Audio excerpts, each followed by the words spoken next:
రామాపురం గ్రామంలో రామయ్య జానకి దంపతులు నివసిస్తూ ఉండేవారు. వారికి ఒక్కడే కొడుకు, తన పేరు ప్రసాద్.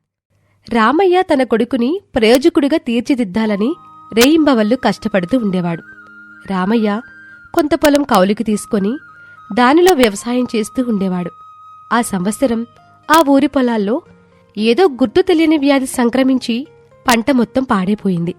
ఆ ఊరిలోని రైతులందరూ తీవ్రంగా నష్టపోయారు. పంట నష్టం భరించలేని కొందరు రైతులు పురుగుల మందు తాగి ఆత్మహత్య చేసుకున్నారు. గ్రామం మొత్తం శోకసముద్రంలో మునిగిపోయింది. ఇదిలా ఉండగా రామయ్య ఒకరోజు ఇంట్లో పురుగు మందుల డబ్బాలను పరిశీలిస్తూ ఉండగా తన భార్య జానకి చూస్తుంది. ఇదేమిటి, మా ఆయన కూడా పురుగుమందు డబ్బాల్ని అంత దీర్ఘంగా చూస్తున్నాడు? ఒకవేళ ఊర్లో రైతులు ఆత్మహత్య చేసుకున్నట్టుగా తాను చేసుకుందామనుకుంటున్నాడా ఏమిటి? తనకేమైనా అయితే మా పరిస్థితి ఏమిటి?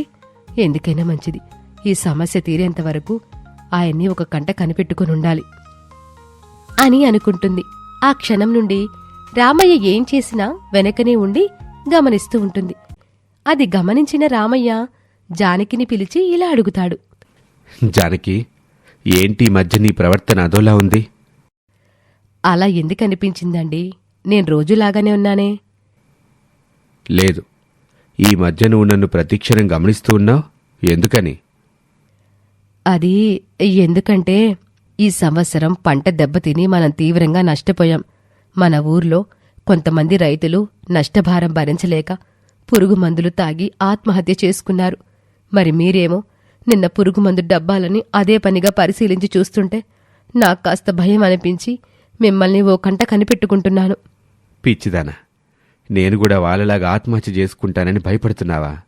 నేను చచ్చిపోయేంత పిరికివాణ్ణి కాదు. కష్టం వస్తే ఎదిరించి పోరాడతానే గాని పిరికితనంతో ప్రాణం తీసుకోను.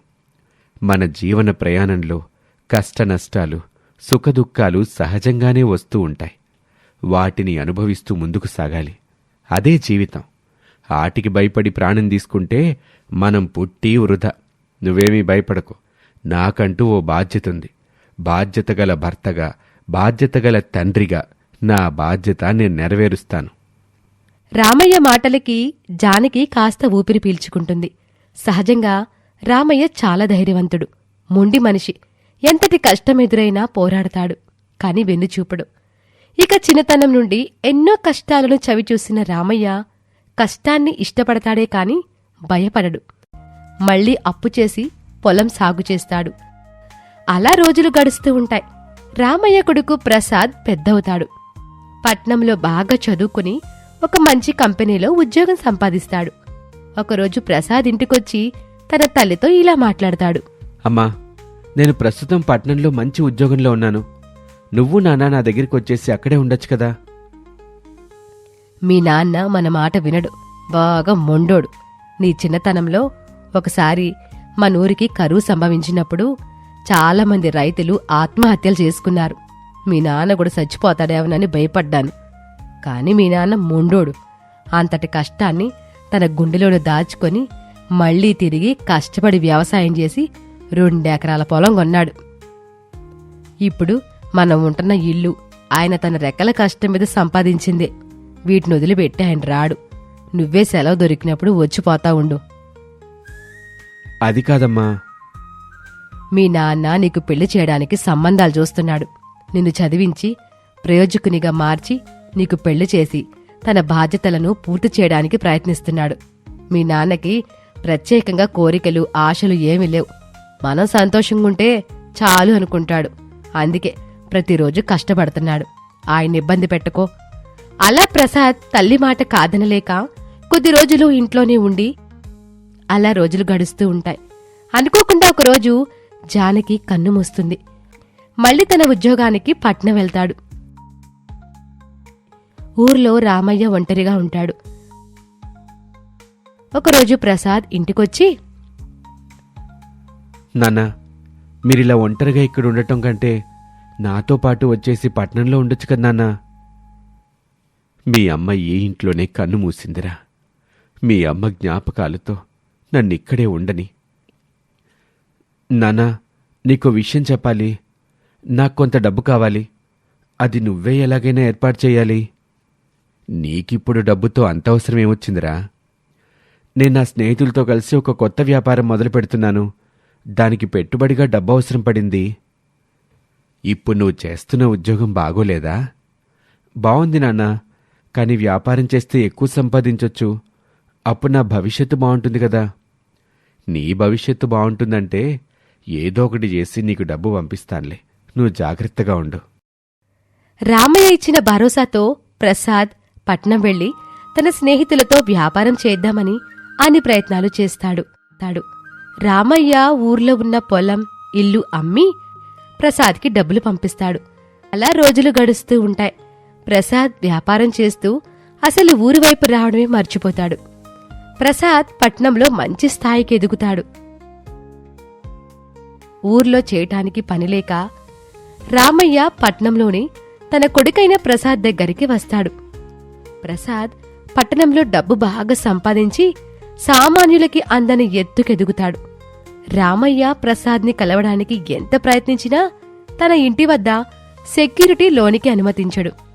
ఊరు వెళ్ళలేక, తన కొడుకుతో ఉండలేక తను పట్నంలోనే ఒక మారుమూల ప్రాంతంలో రిక్షా తొక్కుతూ జీవనం సాగి. ఒకరోజు రామయ్య రిక్షా తొక్కుతూ ఉండగా కార్లో వెళుతూ ప్రసాద్ రామయ్యని చూస్తాడు. ఈయన మా నాన్నలా ఉన్నాడే. అవును, మా నాన్నే. మా నాన్న ఇక్కడికొచ్చి రిక్షా తొక్కుతున్నాడా? పోనీలే, ఎలాగోలా బ్రతకని. ఇప్పుడు నేనున్న స్టేటస్కి ఆయన్ని మా నాన్నగా పరిచయం చేస్తే నా పరువు పోతుంది.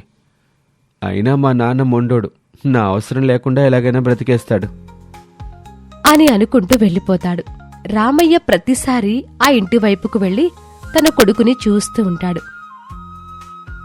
ప్రసాద్ పెళ్లి చేసుకుంటాడు. కాని ఆ విషయం మాత్రం రామయ్యకి తెలీదు. ఒకరోజు రాత్రిపూట ప్రసాద్ తన భార్యతో కలిసి వస్తూ ఉండగా తన కారు చెడిపోతుంది. ప్రసాద్ ఎంత ప్రయత్నించినా కారు బాగవదు. ఇంతలో ప్రసాద్ భార్య అనూష అటుగా వస్తున్న రిక్షాని ఆపుతుంది. ప్రసాద్ రిక్షా ఎక్కుతూ తన తండ్రి రామయ్యని చూస్తాడు. చూసి కూడా తనెవరో తెలియనట్టుగా ప్రవర్తిస్తాడు. బాబూ, ఎలా ఉన్నావురా? మీకు మావారు తెలుసా? ఏంటి నాన్నా, పెళ్లి చేసుకున్నావా? కనీసం నాకో మాటైనా చెప్పలేదు. చూడండి, మీరెవరో గాని నేను తెలిసినట్టుగా మాట్లాడుతున్నారు. మనిషిని పోలిన మనుషులు 7గురుంటారని అంటారు. మీరు కూడా మావార్లాంటి వారిని ఎక్కడైనా చూసి పొరపడుంటారు. పర్వాలేదు. మనం ఈ రిక్షాలో ఎందుకు? వేరే బండేదన్నా చూసుకుందాం. అదేంటండి ఎలా అంటారు? ముందుగా ఈ బండినే కదా పిలిచాం, దీనిలోనే వెళదాం. అంటే మనం ఇద్దరం ఉన్నాం. అసలే ఆయన వయసులో పెద్దాయన. మనిద్దరిని రిక్షాలో తీసుకుని వెళ్ళటం అంటే చాలా కష్టం. వాళ్ళకిదంతా అలవాటే, ఆయన తీసుకెళ్తాడు. బాబు, నేను వ్యవసాయం చేసిన వాణ్ణి. పొలం దున్నేటప్పుడు ఎద్దులు అలసిపోతే వాటిని పక్కన పెట్టి నాగలి నా భుజానికి గట్టుకుని లాగినవాణ్ణి. మీ ఇద్దరూ నాకు పెద్ద భారం కాదు. రండి, ఎక్కండి, నేను మిమ్మల్ని తీసుకెళ్తాను. మీరింకేం మాట్లాడొద్దు, రండి ఎక్కండి. ఇలా రిక్షాలో ఎప్పుడో నా చిన్నప్పుడు తిరిగాను. మళ్ళీ ఇన్నాళ్లకి ఇప్పుడు కుదిరింది. రండి. రామయ్య రిక్షా తొక్కుతూ వారిని తీసుకువెళ్తూ ఉండగా అనూష రామయ్యతో మాట కలుపుతుంది. ఏవండి, మీరు ఈ వయసులో కూడా ఇలా కష్టపడుతున్నారు? మీకు పిల్లలేరా? ఉన్నాడమ్మా, నాకు ఒక కొడుకున్నాడు. మరి మీరిలా కష్టపడుతూ ఉంటే తనేం చేస్తున్నాడు? నా కొడుకు గురించి మీకు చెప్పాలంటే మీకు ఒక పురాణ కథ ఒకటి చెప్పాలమ్మా. చెప్పమంటారా? కదా, భలే, నా కథలంటే భలే ఇష్టం. చెప్పండి చెప్పండి.